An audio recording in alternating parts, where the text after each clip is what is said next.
அன்புள்ள ஜெம் தொலைக்காட்சி நேயர்களே வணக்கம்.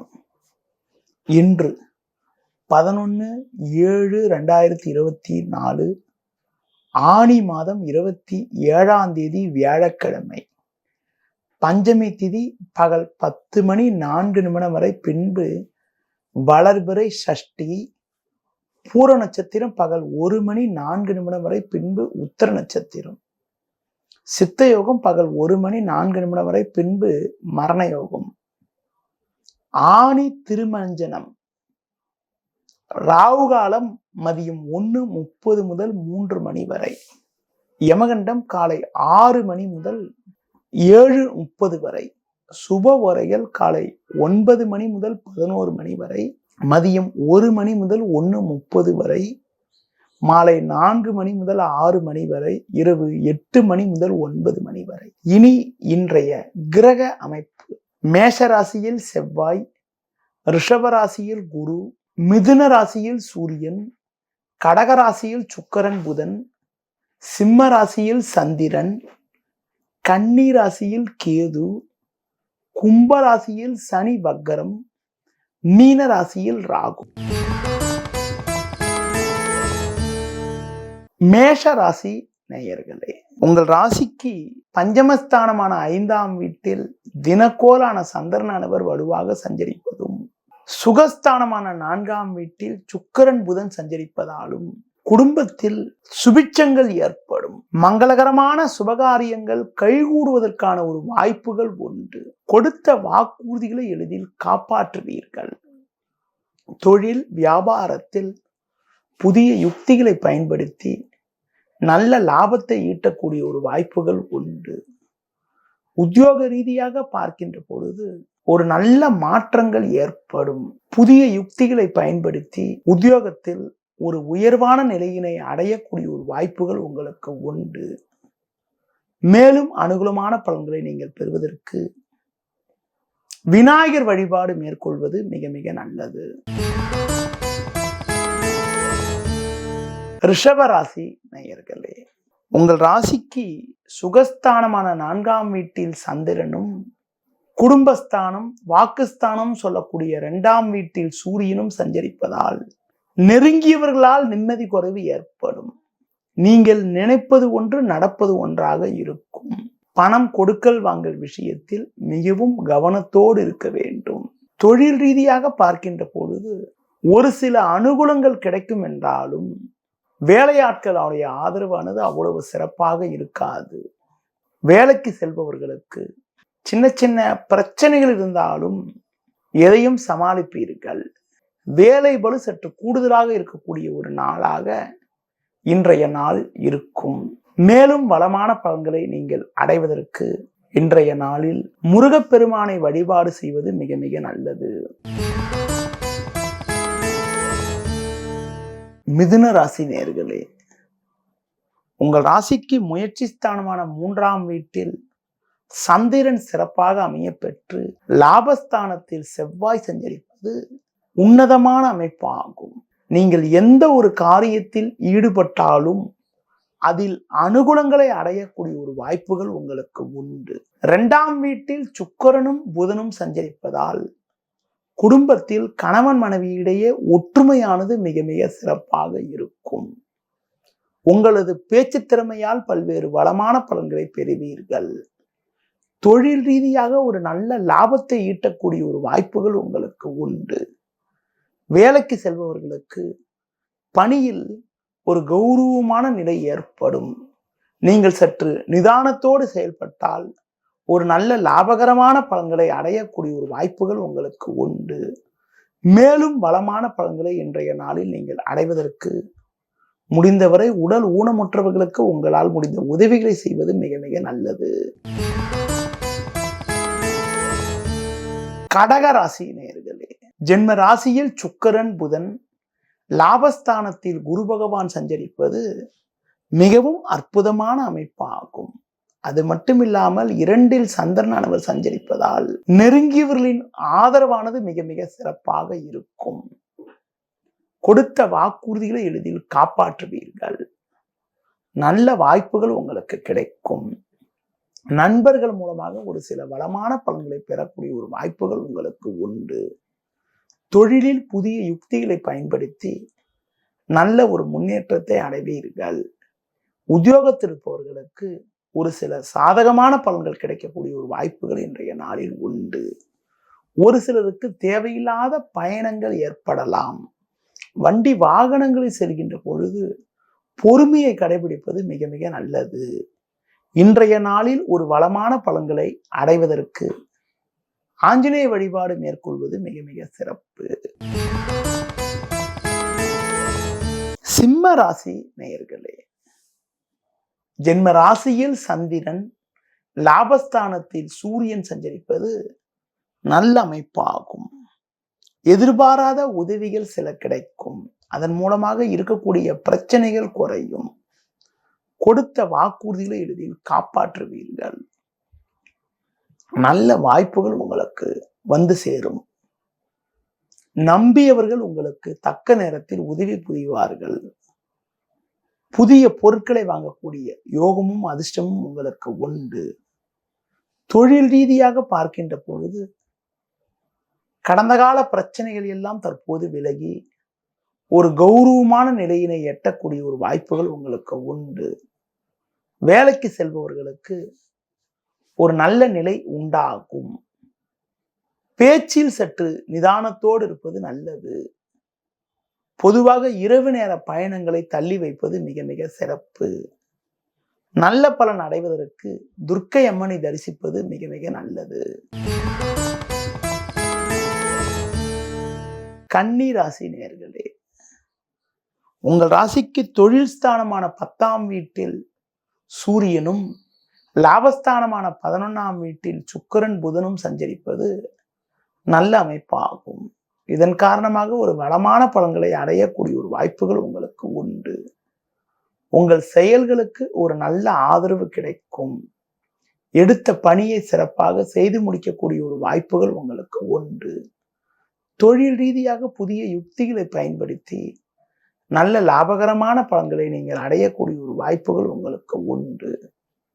உத்தியோகத்தில் இருப்பவர்களுக்கு ஒரு கௌரவமான நிலை உண்டாகும்.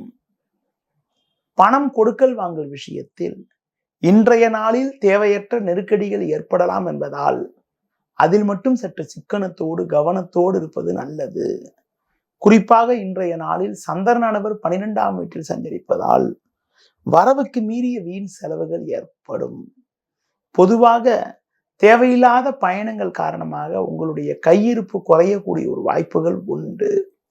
உடன் பிறந்தவர்களிடம் தேவையற்ற கருத்து வேறுபாடுகள் ஏற்படலாம். பேச்சில் மட்டும் சற்று பொறுமையோடு நிதானத்தோடு இருந்தால் இருக்கக்கூடிய பிரச்சனைகளை சமாளிக்கக்கூடிய ஒரு வாய்ப்புகள் ஏற்படும். பொதுவாக இன்றைய நாளில் வெளி பயணங்களை தள்ளி வைப்பது மிக மிக நல்லது. இன்றைய நாளில் ஒரு வளமான பலன்களை அடைவதற்கு முருக வழிபாடு மேற்கொள்வது மிக மிக நல்லது. துலா ராசி நேயர்களே, சுக்கிரனின் ஆதிக்கத்தில் பிறந்த உங்களுக்கு லாபஸ்தானமான 11ஆம் வீட்டில் சந்திரனானவர் வலுவாக அமைய பெற்று தொழில் ஸ்தானமான 10ஆம் வீட்டில் சுக்கிரன் புதன் போன்ற கிரகங்கள் சஞ்சரிப்பது நல்ல அமைப்பாகும். இதன் காரணமாக ஒரு வளமான பலன்களை நீங்கள் அடையக்கூடிய ஒரு வாய்ப்புகள் உங்களுக்கு உண்டு. எடுத்த பணியை சிறப்பாக செய்து முடிப்பீர்கள். தொழில் ரீதியாக புதிய யுக்திகளை பயன்படுத்தி ஒரு வளமான பலன்களை பெறுவீர்கள். உத்தியோகத்தில் இருப்பவர்களுக்கு நல்ல வாய்ப்புகள் கிடைக்கும். நண்பர்கள் மூலமாக ஒரு சில வளமான பலன்களை அடையக்கூடிய ஒரு வாய்ப்புகள் உங்களுக்கு உண்டு. ஒரு பெரிய மனிதர்களுடைய ஆதரவு கிடைப்பதால் நீண்ட நாட்களாக உங்களுக்கு இருக்கக்கூடிய பிரச்சனைக்கெல்லாம் தற்போது ஒரு நல்ல தீர்வு கிடைத்து அனுகூலமான பலன்கள் ஏற்படும். நெருங்கியவர்களின் ஆதரவு மிக சிறப்பாக இருக்கும். குறிப்பாக 6ஆம் வீட்டில் ராகு சஞ்சரிப்பதால் தொழில் ரீதியாக ஒரு சில எதிர்பாராத அனுகூலங்கள் கிடைக்கக்கூடிய ஒரு வாய்ப்புகள் உங்களுக்கு உண்டு. வேலைக்கு செல்பவர்களுக்கு சில நெருக்கடி இருந்தாலும் உங்களின் தனித்திறமையின் காரணமாக இருக்கக்கூடிய பிரச்சனைகளை சமாளித்து ஒரு வளமான பலன்களை அடையக்கூடிய ஒரு வாய்ப்புகள் இன்றைய நாளில் உங்களுக்கு உண்டு.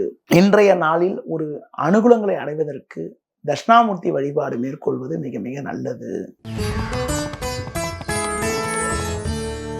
விருச்சிக ராசி நேயர்களே, உங்கள் ராசிக்கு தொழில் ஸ்தானமான 10ஆம் வீட்டில் சந்திரனானவர் சிறப்பாக அமைய பெற்று லாபஸ்தானமான 11ஆம் வீட்டில் கேது சஞ்சரிப்பது நல்ல அமைப்பாகும். இதன் காரணமாக ஒரு வளமான பலன்கள் உங்களுக்கு கிடைக்கும். நண்பர்கள் மூலமாக ஒரு சில அனுகூலங்கள் கிடைக்கும். எடுத்த பணியை சிறப்பாக செய்து முடிப்பீர்கள். கொடுத்த வாக்குறுதிகளை எளிதில் காப்பாற்றுவீர்கள். கடந்த கால பிரச்சனைகள் எல்லாம் தற்போது குறையும். புதிய வாய்ப்புகள் உங்களுக்கு கிடைக்கும். குரு பகவானுடைய பார்வை ஜென்ம ராசிக்கு இருப்பதால் ஏற்ற மிகுந்த பலன்களை அடையக்கூடிய ஒரு வாய்ப்புகள் உங்களுக்கு உண்டு. எதிர்ப்பையை சமாளித்து ஒரு முன்னேற்றத்தை அடைவீர்கள். தொழில் ரீதியாக புதிய யுக்திகளை பயன்படுத்தி நல்ல நிலையினை அடையக்கூடிய ஒரு வாய்ப்புகள் உங்களுக்கு உண்டு. வேலையாட்கள் ஒத்துழைப்பு மிக மிக சிறப்பாக இருக்கும். உத்தியோக ரீதியாக பார்க்கின்ற பொழுது மற்றவர்களால் முடிக்க முடியாத பணியை கூட நீங்கள் தலையிட்டு சிறப்பாக செய்து முடித்து நல்ல பேர் எடுக்கக்கூடிய ஒரு வாய்ப்புகள் இன்றைய நாளில் உண்டு. மேலும் வளமான பலன்களை இன்றைய நாளில் நீங்கள் அடைவதற்கு குறிப்பாக மகாலட்சுமி வழிபாடு மேற்கொள்வது மிக மிக நல்லது. தனுசு ராசி நேயர்களே, உங்கள் ராசிக்கு 4ஆம் வீட்டில் ராகு, 5ஆம் வீட்டில் செவ்வாய் சஞ்சரிப்பதால் உங்களது முன்கோபத்தை குறைத்துக் கொண்டு நிதானத்தோடு செயல்பட வேண்டும். சூரியனும் 7ஆம் வீட்டில் சஞ்சரிப்பதால் கணவன் மனைவியிடையே விட்டு கொடுத்து செல்வது நல்லது. குறிப்பாக இன்றைய நாளில் சந்திரனானவர் உங்கள் ராசிக்கு 9ஆம் வீட்டில் சஞ்சரிப்பதால் இக்கட்டான நேரத்தில் எதிர்பாராத உதவிகள் சில கிடைத்து அதன் மூலமாக இருக்கக்கூடிய பிரச்சனைகள் குறையக்கூடிய ஒரு வாய்ப்புகள் உண்டு. எதிலும் உணர்ச்சி வசப்படாமல் நிதானத்தோடு செயல்பட வேண்டும். தொழில் வியாபாரத்தில் தற்போது கிடைக்கக்கூடிய வாய்ப்புகளை பயன்படுத்தி கொண்டால் விரைவில் ஒரு நல்ல நிலையினை அடையக்கூடிய ஒரு வாய்ப்புகள் உண்டு. உத்தியோகத்தில் இருப்பவர்கள் உங்களுக்கு ஒதுக்கப்பட்ட பணியில் மட்டும் நீங்கள் சற்று கவனத்தோடு இருந்தால் ஒரு சில அனுகூலமான பலன்களை அடையக்கூடிய ஒரு வாய்ப்புகள் உங்களுக்கு உண்டு. மேலும் வளமான பலன்களை இன்றைய நாளில் நீங்கள் அடைவதற்கு குறிப்பாக கால பைரவரை வழிபாடு செய்வது மிக மிக நல்லது. மகர ராசி நேயர்களே, உங்கள் ராசிக்கு சமசப்தம ஸ்தானமான 7ஆம் வீட்டில் சுக்கிரன் புதன் சஞ்சரிப்பது ஒரு சில அனுகூல பலன்களை உங்களுக்கு தரக்கூடிய ஒரு அமைப்பு என்றாலும் 8ஆம் வீட்டில் சந்திரனானவர் சஞ்சரிப்பதால் தேவையில்லாத அலைச்சல்கள் ஏற்படும். எளிதில் முடிய வேண்டிய விஷயங்கள் சற்று தாமதமாகும். பேச்சில் சற்று பொறுமையோடு நிதானத்தோடு இருப்பது நல்லது. நீங்கள் நினைப்பது ஒன்று நடப்பது ஒன்றாக இருக்கும். தொழில் ரீதியாக பார்க்கின்ற பொழுது தேவையில்லாத அலைச்சல்கள் ஏற்படும். உத்தியோகத்தில் இருப்பவர்களுக்கு வேலை பளு சற்று அதிகரிக்கும். குரு பார்வை ஜென்ம ராசிக்கு இருப்பது பொருளாதார அனுகூலத்தை ஏற்படுத்தக்கூடிய அமைப்பு என்றாலும் சுலபமாக முடிய வேண்டிய காரியங்கள் தாமதமாவதால் மன அமைதி குறைவு ஏற்படக்கூடிய ஒரு நாளாக இன்றைய நாள் இருக்கும். பொதுவாக மற்றவர்கள் விஷயத்தில் தலையிடாமல் இருப்பது, புதிய முயற்சிகளை தள்ளி போடுவது தவிர்ப்பது மிக மிக நல்லது. இன்றைய நாளில் ஒரு வளமான பலன்களை நீங்கள் அடைவதற்கு மற்றவர்கள் விஷயத்தில் தலையிடாமல் இருப்பதும் அது மட்டும் இல்லாமல் பெருமாள் வழிபாடு மேற்கொள்வதும் மிகவும் சிறப்பு. கும்ப ராசி நேயர்களே, இன்றைய நாளில் உங்கள் ராசிக்கு முயற்சி ஸ்தானமான 3ஆம் வீட்டில் செவ்வாய், 7ஆம் வீட்டில் சந்திரன் சஞ்சரிப்பது சாதகமான அமைப்பு என்ற காரணத்தினால் எதிர்பாராத அனுகூலங்கள் கிடைக்கக்கூடிய ஒரு நாளாக இன்றைய நாள் இருக்கும். எடுக்கும் முயற்சியில் அனுகூலங்கள் கிடைக்கும். நண்பர்கள் மூலமாக ஒரு சில உதவிகள் கிடைக்கும். பண வரவுகள் எதிர்பாராத வகையில் கிடைத்து உங்களுக்கு இருக்கக்கூடிய நெருக்கடிகள் குறையக்கூடிய ஒரு வாய்ப்புகள் உண்டு. தொழில் வியாபாரத்தில் சந்தை சூழ்நிலை உங்களுக்கு சாதகமாக மாறி ஒரு சில அனுகூலங்களை அடையக்கூடிய ஒரு வாய்ப்புகள் உங்களுக்கு உண்டு. உத்தியோக ரீதியாக பார்க்கின்ற பொழுது கடந்த கால சோதனைகள் எல்லாம் மறைந்து ஒரு வளமான பலன்களை அடையக்கூடிய ஒரு வாய்ப்புகள் இந்த வாரத்தில் இன்றைய நாளில் உங்களுக்கு உண்டு. உத்தியோக ரீதியாக பார்க்கின்ற போது இன்றைய நாளில் ஒரு வளமான பலன்கள் கிடைக்கக்கூடிய ஒரு வாய்ப்புகள் உங்களுக்கு உண்டு. பேச்சில் மட்டும் சற்று பொறுமையோடு இருந்தால் அனுகூலமான பலன்களை அடைய முடியும். இன்றைய நாளில் விநாயகர் வழிபாடு மேற்கொள்வது மிக மிக நல்லது. மீன ராசி நேயர்களே, உங்கள் ராசிக்கு பஞ்சமஸ்தானமான 5ஆம் வீட்டில் சுக்கிரன் புதன் 6ல் சந்திரன் சஞ்சரிப்பது சிறப்பான அமைப்பாகும். உங்கள் செயல்களுக்கு நல்ல ஆதரவு கிடைக்கும். இக்கட்டான நேரத்தில் எதிர்பாராத உதவிகள் கிடைத்து அதன் மூலமாக இருக்கக்கூடிய பிரச்சனைகள் குறையும். பண வரவுகள் சாதகமாக இருக்கும். குடும்ப ஒற்றுமை சற்று சிறப்பாக இருக்கும். உறவினர்கள் மூலமாக ஒரு சில அனுகூலங்களை பெறுவீர்கள். தொழில் ரீதியாக உங்களுக்கு இருந்த பிரச்சனைகள் எல்லாம் தற்போது குறைந்து நல்ல முன்னேற்றத்தை அடையக்கூடிய ஒரு வாய்ப்புகள் உண்டு. புதிய பொருட்களை வாங்கக்கூடிய ஒரு வாய்ப்புகள் உங்களுக்கு உண்டு. கடந்த கால பிரச்சனைகள் எல்லாம் ஓரளவுக்கு விலகி ஏற்றமிகுந்த பலன்களை பெறக்கூடிய ஒரு வாய்ப்புகள் இன்றைய நாளில் உங்களுக்கு இருக்கிறது. பண வரவுகள் சாதகமாக இருக்கும். அதன் காரணமாக உங்களுக்கு இருக்கக்கூடிய பிரச்சனைகள் எல்லாம் சற்று குறைவதால் மன அமைதி ஏற்படக்கூடிய ஒரு வாய்ப்புகள் உண்டு. மேலும் வளமான பலன்களை இன்றைய நாளில் நீங்கள் அடைவதற்கு குறிப்பாக முருக வழிபாடு மேற்கொள்வது மிக மிக நல்லது. இன்றைய ஜோதிட தகவலில் ஒவ்வொரு நாளும் ஒரு நட்சத்திரத்தில் பிறந்தவர்களை பற்றி ஒரு சில தகவல்கள் கூறி வருகிறேன். இன்று உங்களிடம் பூர நட்சத்திரத்தில் பிறந்தவர்களை பற்றி ஒரு சில தகவல். பூரம் சுக்கிரனின் நட்சத்திரம் ஆகும். ராசி சூரியனோட ராசி. சுக்கிரன் என்பது நவகிரகங்களில் சுகக்காரகன், சொகுசுக்காரகன், ஆடம்பரத்துக்கு காரகன் சொல்லலாம். அந்த கிரகத்துடைய நட்சத்திரத்திலேயே பிறக்கிற காரணத்தினால ஒரு நல்ல ஒரு உடல் அமைப்பு இருக்கும். ஆடம்பர பிரியராக இருப்பாங்க. ஆடை அணிகலன்கள் மீது அதிகம் பிரியம் கொண்டவர்களாக இருப்பார்கள். அதாவது பாத்தீங்கன்னா நல்ல அறிவாற்றல் இருக்கும். பொதுவா இவங்களுக்கு எதிர்ப்புகள் வந்தால் அந்த பகையை எதிர்த்து வெற்றி பெறக்கூடிய அளவுக்கு ஆற்றல் இருக்கும். மற்றவர்களை அனுசரித்து சென்று மற்றவர்கள் மனம் புண்படாத அளவுக்கு நடந்து கொள்வார்கள். கோபம் வந்துட்டா கட்டுப்படுத்த முடியாது. எடுத்த காரியத்துல பின்வாங்க மாட்டாங்க. உறுதியோடு இருந்து வெற்றி அடையக்கூடிய ஒரு பண்பு கொண்டவர்கள். பொதுவாக ஒரு செயல் செய்வதற்கு முன்னாடி பல முறை யோசித்து செயல்பட்டு அதை திறம்பட செயல்படுத்தி வெற்றி பெறக்கூடிய ஆற்றல் கொண்டவர்கள். ஆன்மீக காரியங்கள்ல ஈடுபாடுகள் சற்று அதிகப்படியாக இருக்கும். கற்பனையா பேசக்கூடிய திறமை, பேச்சு திறமையால் பல்வேறு பலரை வசீகரப்படுத்தக்கூடிய ஒரு திறமையெல்லாம் கொண்டவர்களாக இருப்பார்கள். அடுத்து குறிப்பாக ஆடை அணிகலன்கள், நவீனகரமான பொருட்களை அனுபவிப்பதில் அலாதி பிரியம் கொண்டவர்களாக இருப்பார்கள். அதற்காகவே கூட நிறைய பணத்தை செலவு செய்வார்கள். அடுத்து குறிப்பாக மனைவி, பிள்ளைகள், உற்றார் உறவினர்கள் எல்லோரையும் அனுசரித்து செல்லக்கூடிய பண்பு கொண்டவர்களாக இருப்பார்கள். உறவினர்களுக்கு உதவி செய்வதற்காக எதையும் தியாகம் செய்வதற்கு தயங்க மாட்டார்கள். குறிப்பா இவர்களுடைய தொழிலை பற்றி பார்க்கின்ற பொழுது நடிப்பு, மக்கள் தொடர்பு, அது மட்டும் இல்லாமல் ஆடை ஆபரணங்கள், கட்டடம் சம்பந்தப்பட்டது, கலை, இசை, அரசியல், ஆடல், பாடல், பெண்கள் உபயோகக்கூடிய பொருட்கள்லாம் அவங்க உங்களுக்கு பார்த்தீங்கன்னா தொழிலா எடுத்து செய்யக்கூடிய அமைப்புகள், வண்டி வாகனங்கள் தொடர்புடைய தொழிலாம் கூட எடுத்து செய்யக்கூடிய ஒரு அமைப்புகளாம் கூட உண்டாகும். இவங்களுக்கு மனநிலை பாதிப்பு, சர்க்கரை வியாதி, அது மட்டும் இல்லாம ஒரு சில உடல் பிரச்சனைகள், கண் சம்பந்தப்பட்ட பாதிப்புகள்லாம் கூட ஏற்படுவதற்கான ஒரு வாய்ப்புகள் உண்டு. இவங்களுடைய நட்சத்திர ரீதியாக இவர்களுக்கு நடக்கக்கூடிய தசாபுத்தி பலன்களை பற்றி பார்க்கின்ற பொழுது சுக்கிரனோட நட்சத்திரமான பூரத்துல பிறக்கிறவங்களுக்கு முதல் திசையே சுக்கிர திசை தாங்க நடக்கும். முதல் திசையே சுக்கிர திசை நடக்கிறதுனால அதை குட்டி சுக்கிரன் கூட சொல்லுவாங்க.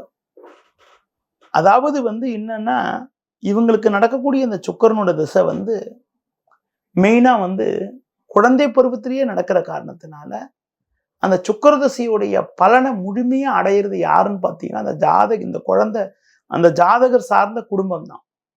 தாய் தந்தையருக்கு செல்வம், செல்வாக்கு, பொருளாதார மேன்மைகள், இந்த குழந்தை பிறந்த வீட்டுல குழந்தை பிறந்த பிறகு செல்வம் செல்வாக்கு அதிகரிக்கக்கூடிய அமைப்புகள், ஒரு பொருளாதார அனுகூலங்கள் ஏற்படக்கூடிய அமைப்புகள், ஒரு வளமான பலன்களை அடையக்கூடிய ஒரு வாய்ப்புகள்லாம் கூட உண்டாகும்.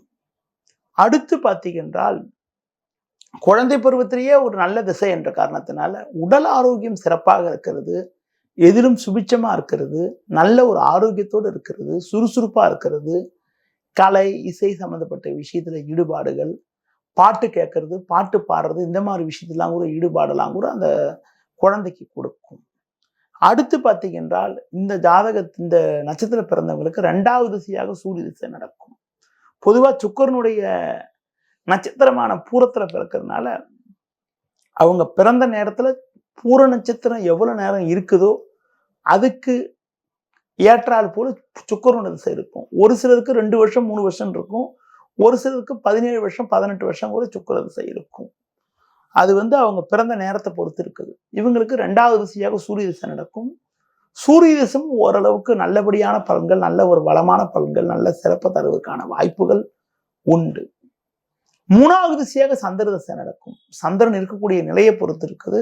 சந்திரன் சூரியனோட வீட்டில் இருக்கிறதுனால நல்ல ஒரு வளமான பலன்களை தான் கொடுக்கும், ஒன்றும் கெடுக்காது. இருந்தாலும் 3வது திசையாக சூரிய திசை சந்திர திசை நடக்கின்ற பொழுது அந்த உழைப்புக்கான பலனை அடைவதில் ஒரு சில இடையூறுகள், ஒரு சில தடைகள், தேவையில்லாத தடங்கள்லாம் கூட ஏற்படக்கூடிய ஒரு வாய்ப்பெல்லாம் கூட உண்டாக்கும். சந்திர திசைக்கு அடுத்து செவ்வாய் திசை வரும்.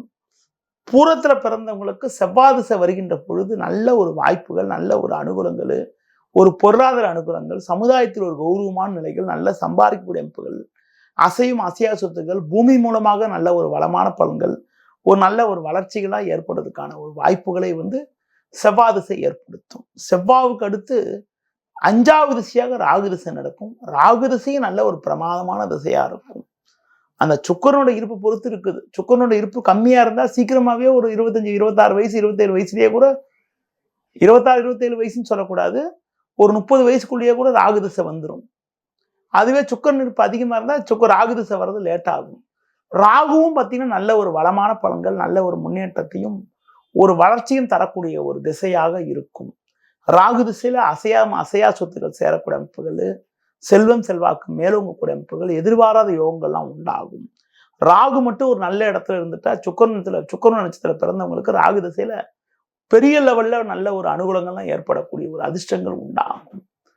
ராகுக்கு அடுத்து குரு வரும். குரு வருவது லேட்டா வரும். இருந்தாலும் குரு இருக்கக்கூடிய அமைப்புகளை பொறுத்து அந்த குரு திசையுடைய பலாபலன்களை கூற வேண்டும். தற்போது உங்களுடன் ஒரு பொதுவான பலன்கள் பூர நட்சத்திரத்தை பற்றி கூறியிருக்கேன்.